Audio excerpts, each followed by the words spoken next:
Paalala po sa lahat ng mga biyahe kung saan man kayo pupunta ngayong Semana Santa. Mag-ingat po kayo.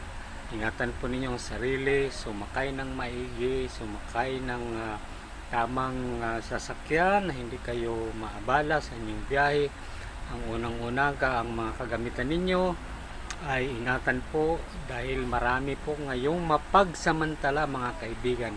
Huwag po kayong magpabaya at kailangan po na bago tayo umalis sa ating bahay patungo sa ating destination, kailangan po ikandado natin ang ating bahay, pagbili natin sa mga kapitbahay o anuman, at huwag po natin hayaan na may mga nakasaksak na mga kuryente, huwag po nating pabayaan na maiwan na nakasaksak.